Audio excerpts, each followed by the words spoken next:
What a joke. The shock price of Easter eggs at Coles and Woolies. Welcome to the Sharam Namdarian podcast. That's right, with me, your famous local comedian, Sharam Namdarian, as we explore what the hell happened during the week, during the news, and whatever is going on in my life. My name is Sharam Namdarian, and if you are watching the video format of this podcast, you will notice I am still topless. That is because we haven't gotten to 1,000 downloads yet. When I mean downloads, I mean across all, Spotify, all those Apple Podcasts, all that sort of stuff, but also including YouTube, these videos that if you're watching the video format. So here we are. Someone did comment, hey, I think you'd get more views if you put on a shirt. Well, if we're at rock bottom, we can try anything to get there. This is all about tracking progression. So, it might be that when we get from 1,000 downloads to 2,000 downloads, we might be like, I'm going to take off the Santa costume. And every costume we do there, every podcast we're just doing, I've got a Santa costume on. I don't know. It's not a threat. It's a progression thing, because some people, they're like, we like it when he's topless. You know what I mean? I don't know any of those people. I'd like to meet those people. Those people would be good for my self-esteem. But until then, whatever. So, before we get into it, I do have my Melbourne International Comedy Festival show coming up.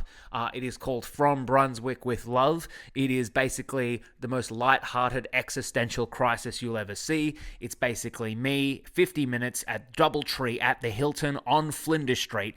Prime location, prime time, and it was originally meant to be the show where I set out to write a lot of jokes about modern life. You know what I mean? Like in a world of algorithms and shifting political tides and the Marvel movie franchises that are failing and all this sort of stuff and just the entertainment in the entertainment industry as a whole, I thought was quite suffering. But it ended up being a show about death. It's a show about my own life and how I'm reconciling the fact that one day I will die, and also algorithms and the current whatever entertainment climate and all that sort of stuff. So that's what I'm really going for. You will leave the show dumber, but you will leave the show like, holy shit, who am I? You know what I mean? I want you to forget about who you are during the show. I've got a whole bunch of new jokes as we're riding towards the festival as well about overthinking that have really hit hard with audiences. Overthinking, being a nerd, all that sort of stuff. So if that interests you, come down to my show. It's the last 2 weeks of the Melbourne International Comedy Festival, from the 7th of April to the 20th of April at the Doubletree Hilton at 7:40 p.m. That is on Flinders Street between Elizabeth and Swanston Street. So if you go, oh no, it's prime time, prime location, prime everything, I have 1,600 tickets to get rid of. And that means you should buy or invite at least one friend. That's 2 tickets. Please, for the love of God, we are on this journey together. And in a world of globalization and all this whatever everyone's complaining about, we do need to support local arts, and I do think that Melbourne comedy could be put more on the map. We've got the Melbourne International Comedy Festival. That's great. They do a good job. Now it's time for the rest of us to also really start pulling together and creating something really interesting. But let's get into the crazy news. I posted on the Brunswick subreddit when I went to the Woolworths recently that the eggs were actually replaced with Tim Tams. And to me, that was pretty funny. But we're looking at some news articles that I've collected during the week. The first one from news.com.au. What a joke!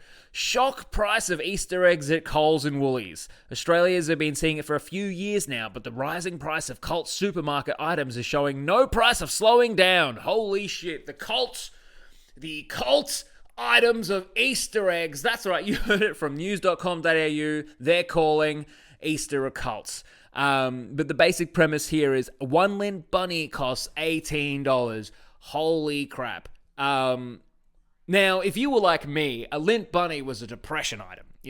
Have you ever got your depression foods that when you're really depressed and sad, they're the foods that you gravitate towards? So it's now shifting towards depression and poverty.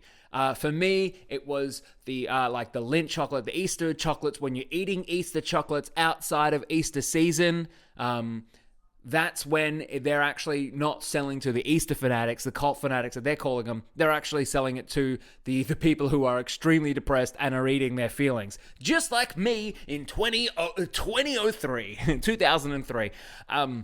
It was that. There's certain Mercy Valley cheeses that are my depression cheeses. I can't look at those ads without going, oh man, remember when I was fucking sad? And now I've got the depression cheese, and now I've got what you call a cheese hangover from eating a whole block of cheese by yourself, you know? Those depression burritos where you used to have 2 burritos and for one meal because it was like, oh, the one burrito doesn't fulfill that hole anymore. I need 2 burritos, you know? And when you were vegan, because you also got the jackfruit double depression burrito, that was the only way to fill the hole. And the veganism was because, you know, you'd read some books and you were like, oh, this will make me live forever. But then you realize, what were you living for? You know, that relatable thing that we all go through. So they're saying that the Lint Bunny now costs $18. Now, if you were depressed, would you want the $18 Lint Bunny? I would say probably yes, because let's be honest, what will get you more depressed and scratching that itch than having less money? To be honest, the perfect ideal for a depression chocolate, if you're buying the chocolate outside of season, you know, in January where they first put in the thing, is, to be honest, I would say $10, $10 to $15. The extra $3 is enough for you to go, hey, maybe I should deal with my mental health issues.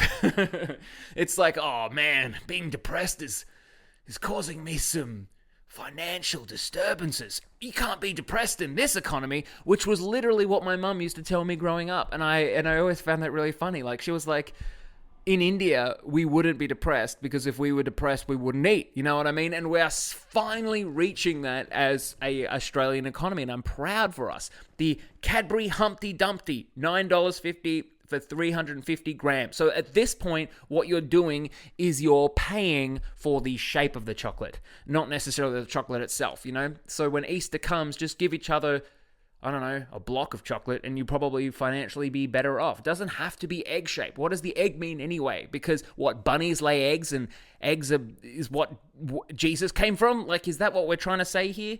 A 350 gram Cadbury dairy egg costs $20 or $9 a packet of Coles brand mini eggs. Hell yeah. Caramel eggs, 2 for $10. Now, during COVID, where caramel became my identity, I gained 13 kilos of eating a block of caramel chocolate a day, sometimes 2 if I was feeling a little bit randy, because as we said before, it was the only thing that filled that hole inside.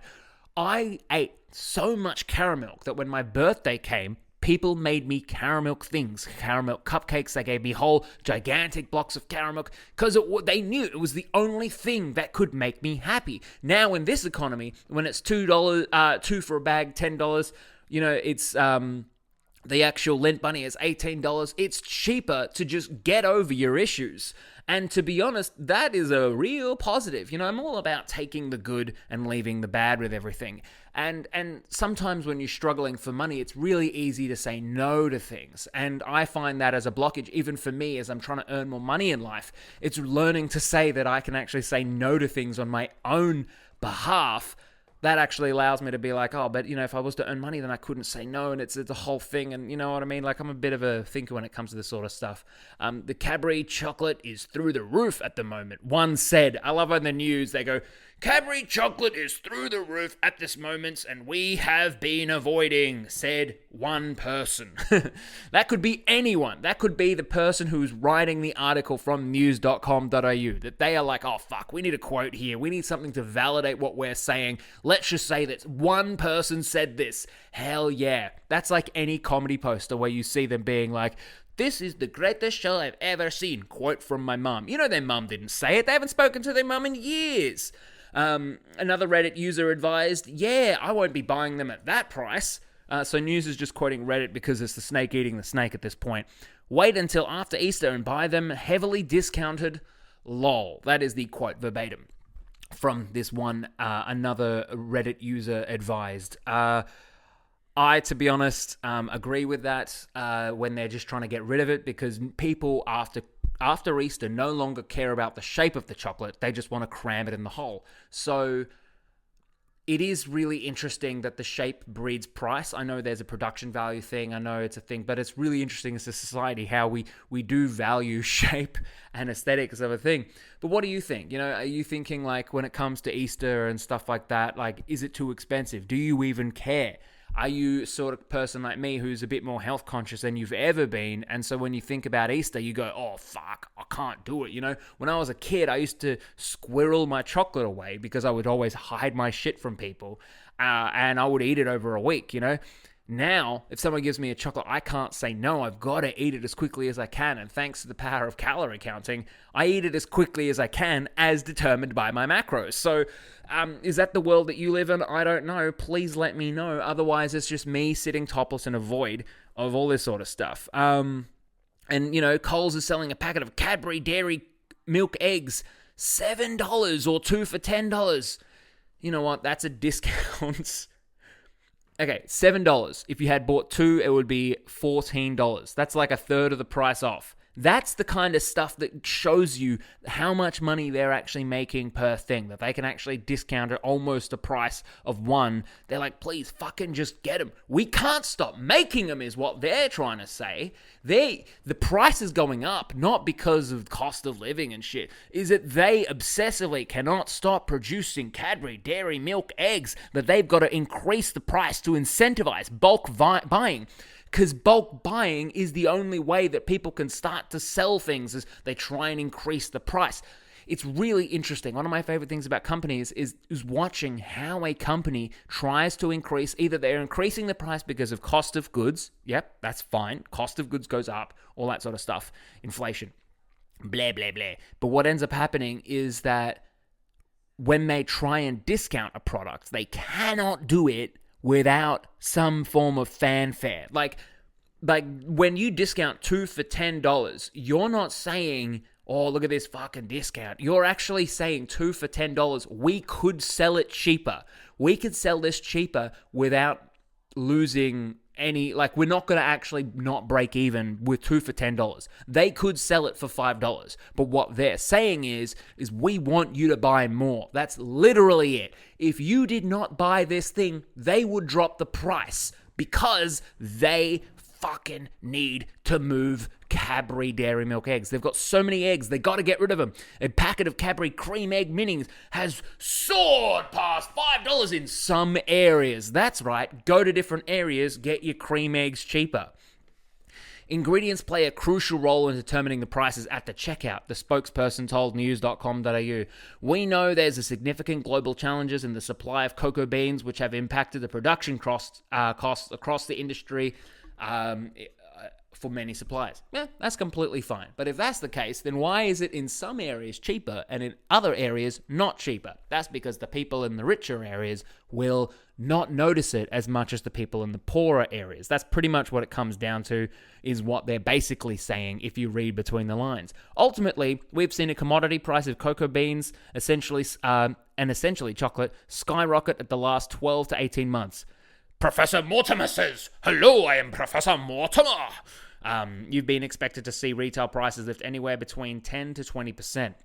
In this economy, they're fucking pricing out their customers, pretty much.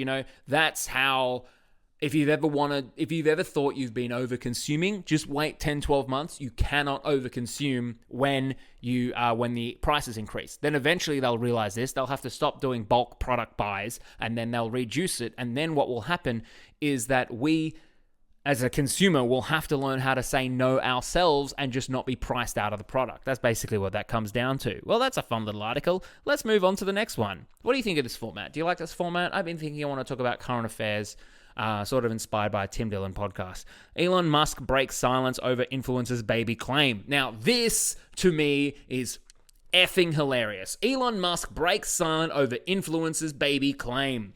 Billionaire Elon Musk responds to a post on X that suggests influencer Ashley St. Clair potted for half a decade to have his child. Let's say that one more time. Billionaire Elon Musk responds to a post on X that suggests influencer Ashley St. Clair plotted for half a decade to have his child. Now, two things there. The first thing is, Slow news day. Person talks to other person online. You've heard it first in the news. The second thing is apparently this person plotted for half a decade to have someone's child. Now, if that happened to me, not that that probably ever will happen to me, it's probably not going to happen to me, let's be honest. Mostly because of faulty genetics.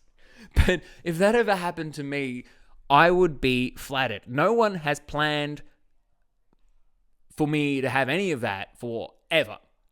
I've told my sister every year, please do a surprise birthday party. Has it ever happened? No. And she has constantly said that it's not a surprise if I tell her that it's a surprise. I say, I'll act surprised. Has she done it? No. And that is completely fine. But the point of this is if anyone ever plotted for half a decade for anything, I think at that point you should be like, right, have the baby. Like, I don't care. Like, that to me is, imagine being that child and being like, oh, my mum planned to have me for half a decade. It doesn't matter if it was with insane billionaire Elon Musk. Which, by the way, his first name is officially Billionaire. The kid's name should be also Billionaire as well. My name's Billionaire Musk. Just fuck it. Just make me have a high self-esteem when it comes to money. That's what I want. All right. Let's read the article from news.com.au. Elon Musk has broken his silence a day after the conservative influencer Ashley St. Clair. I love how she's the conservative influencer. That's who she is. Ashley St. Clair demanded she gave birth to his baby 5 months ago, responding to a post on X that suggests she plotted for half a decade to have his child. So she's saying she already had the baby. She's like, I had the baby. This is your baby 5 months ago. Now, why would you wait for 5 months to tell the person? Sinclair, age 26, meaning she had the baby 25 and a half, alleged that on Friday that that she and Musk share a 5-month-old child. Ashley and Elon have reported working towards the creation of an agreement about raising their child for some time. Okay, so apparently they've been working towards it. It is disappointing that the tabloid reporter who repeatedly ambushed Ashley and her family made it impossible to complete the process confidentially. So she's now basically saying it online. Look, to be honest, I don't know if there's much more in this article about the fact that she had a baby with Elon. Now, she's come out and basically told the world that, hey, this is my child, but not only that, I plan to have it for quite a while. Musk has 12 other children with 3 other women. That's insane. That's like, you know, I've been talking in this podcast about like how we use things to say no to things. Do you know what I mean? Like but when you take those things away, we have to learn how to say no ourselves. Like one of the things that has stopped my partner and I from having a child is like how expensive. You know, one of my old jokes I was trying to work on it was like, apparently a child costs $500,000 to do. You know, to not only to progenate, but to actually raise and all that sort of stuff to the age of 18.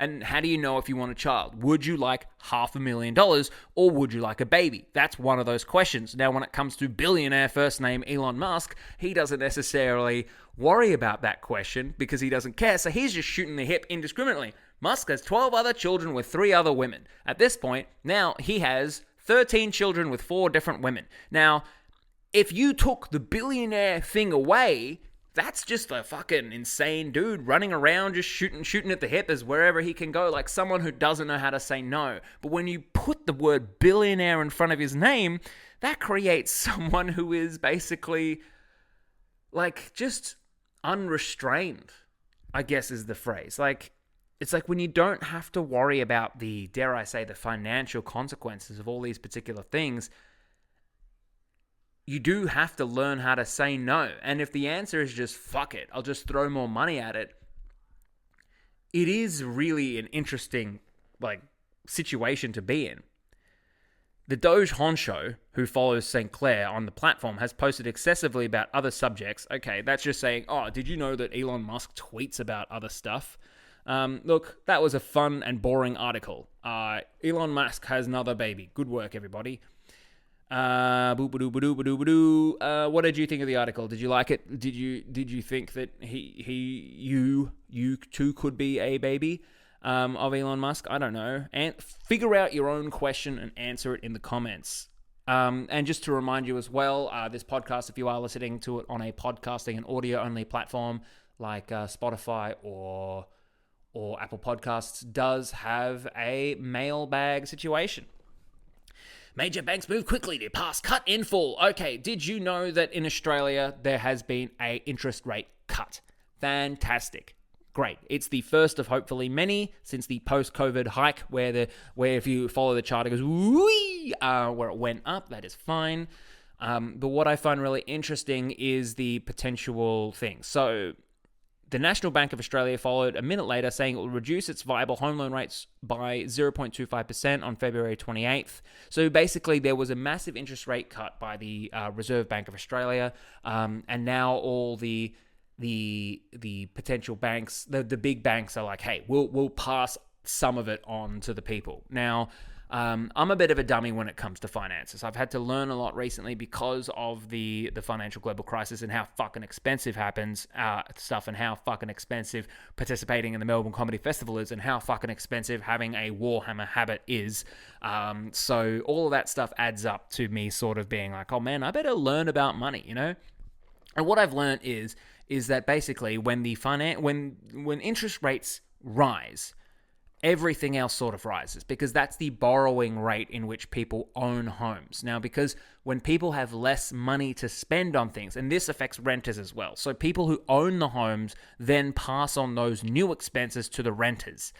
So if you own a home and your interest rate goes up, then what it means is you have less money to spend on plastic horses and you have less money to spend on making people laugh. But mostly it is the plastic horses and plastic army men that you crave so dearly. So when you have less money to spend on that, then those companies need to actually increase their prices on the plastic horses.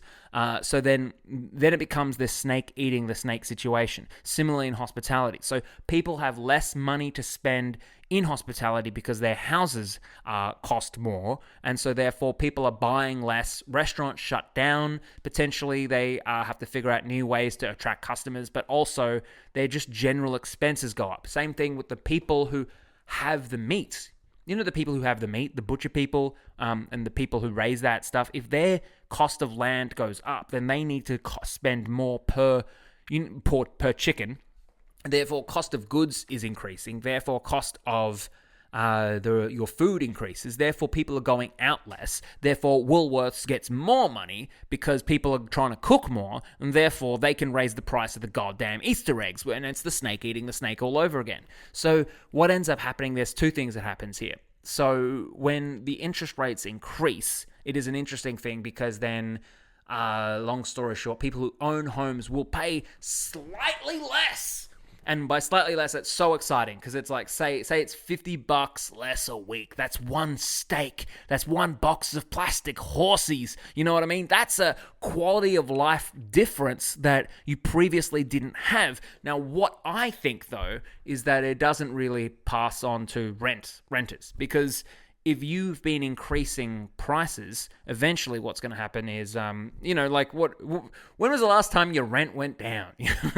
When was that? The person who you were renting from had to die and their kids had to be done with money for your rent to go down. That is the only time that it would have to go down. Either that or we've said this before, like companies have to have like a big thing, the bulk buying. They have to go be like, ooh, look at this. Ooh, it's a price cut on rents. Ooh, we're such a good person. Like it has to be a song and dance because the ego, the financial ego doesn't allow people to reduce their prices very easily.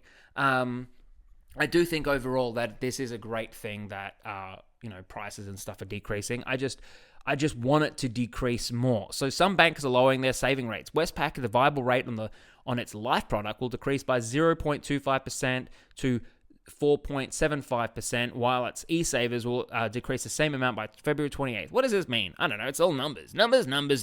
Okay, so for a 750,000 mortgage, Tuesday's cuts will reduce payments by $115 a month. That's $115 a month. So if you are splitting that with your partner, what is that? That's $75. That's one box of plastic horsies. Oh, that's two steaks. That's what it comes down to. What do you measure money in? Mine is horses and steaks. The standard viable rates reductions on Tuesday afternoon will come after the... Okay, great. They're reducing the things. Good work, everybody. Now, this is the final thing we are going to talk about. Human brain cell samples contain an entire spoon's worth of nanoplastics. Oh, yeah! The human brain has a sample and an entire spoon's worth of nanoplastics. That's right. I've heard the thing... I don't know, we've got a lot in our balls apparently, but we have a whole spoon's worth of plastic in our brains. Thank you. You got spoon on the brain. First of all, fun fact, they're calling it nanoplastics, not microplastics. Don't know why. Even smaller plastics. That's right, coming to you. Then we get the macroplastics, the tiniest quantum particle of plastics, floating through your blood till you die. That's right, your body and brain will be preserved for eons and generations thanks to the way that we package our products. That's basically what they're saying. Cognitively normal human brain samples collected in an autopsy in early 2024 contain more tiny shards of plastics than samples collected 8 years prior, according to a new study. Soon we will be 100% plastic. That is how we'll basically create longevity and immortal life. Not because we figured out some way to check out this new drug. Did you not revitalize your cell? No, because everything will be preserved in plastic. Plastic within, plastic without. That's what I always say. The concentrations we saw in the brain tissue of normal individuals who had an average age of around 45 to 50-year-old were 4,800 micrograms per gram, or 0.48% by weight, things said. That's the equivalent of an entire standard spoon. So your brain is 0.48% plastic. Is that good? Do I want my brain to be 0.48% plastic? Again, we're talking about plastic horsies here. Plastic within, plastic without. Fuck it, I thought we lean in. It's possible, however, the current methods of measuring plastic may have underestimated levels of the body. Yeah, so I do have one of these beliefs that's like, once you start measuring things, people fucking freak out. You know what I mean? There was that day in Melbourne where during COVID lockdowns where they just started measuring more. And so what ended up happening was the amount of COVID cases they had literally skyrocketed because that day they're like, we opened up a new lab and we could start measuring more. And holy crap, there's so many more positive cases. It was like, yeah. If you didn't open up a new lab, you would have been limited by the production of tests. So of course it fucking went up. And I'm not like an anti-COVID or pro-COVID or whatever. Like, I don't really look, it's done. You know, I'm just trying to recover and get that part of my brain that remembers people's names to start working again. That's what I'm trying to do. It's been several years and that part of my brain has atrophied. You know, what does your dad look like? I don't know. I don't even remember. But it is really interesting that this article basically devalues itself during the article. It's like, oh, did you know you have a spoon's worth of plastic in your brain? But it's possibly because we just started measuring differently. We defined what a plastic was. So it's like, is that true? I do think there's something in this because society has started, talking more about plastics and health and all this stuff online. I do think, though, that online comments and even this, right? There's a fucking weird...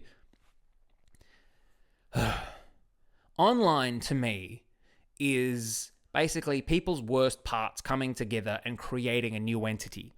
And then this entity slowly bleeds and affects our in-world behaviors. Is our online personality who we are in real life? No. But does it affect our offline personality? I think so. So with enough people talking in the zeitgeist about microplastics, eventually we'll probably do something about it. But was it something that was always the case? This article doesn't tell you anything. Researchers found that the additional 3 to 5 times of shard plastic fragments in the brain of 12 people who had been diagnosed with dementia before death compared to healthy brains. That's interesting. Those shards smaller than the eye... We had to get a microscope. Researchers found an additional 3 to 5 times of sharp plastic fragments in the brain of 12 people who'd been diagnosed with dementia before death compared to healthy brains. Those shards compared to the eye that were smaller than the eye could see were concentrated in the cells were concentrated in the walls of arteries and veins of the brain, as well as the brain's immune system. So what they're basically saying here is that microplastics, or nanoplastics in this case, will give you dementia, but what it will also do is make it you live forever. This is the plotline of any zombie movie. Imagine a zombie. What do you see? A person with dementia who can live forever. This is what we've been trying to do the entire time. It's basically, this is the fear, and we're finally manifesting it. It is a zombie apocalypse plague created by the way we package foods. It's finally happening. It's a bit alarming, but remember that dementia is a disease where the blood-brain barrier and clearance mechanisms are impaired. Why? Because we crave brains and we crave blood. We need the healthy bloods of the people. Either that or it's vampirism, which is a person who is lives forever and needs blood. I'm sure you figure out the rest between that. It's unclear if these particles are fluid entering and leaving the brain, or if they collected in neurological tissues or promote disease. They just said it's related to dementia, but whatever. Anyway, so this was this podcast. This was an interesting and a weird time. We've gone on for quite a while. What are your thoughts? How could we improve it? How could we make it more interesting? Or what are the parts of this podcast that you like already? This was the second episode. I'm always looking to improve and looking for feedback. And if you're like, hey, put on a shirt as your feedback, well, guess what? That ain't happening until we get to at least 1,000 download views, whatever we call it, across the platform. And soon, if you're looking at the video version of this thing, you see the hat in it, which is the Sharam Namdarian podcast hat. That will be available online soon. So if you want to ever support this and help me buy a brand new shirt, you can do that. You have been absolutely wonderful. This has been an interesting time, and I will talk to you very soon. Bye.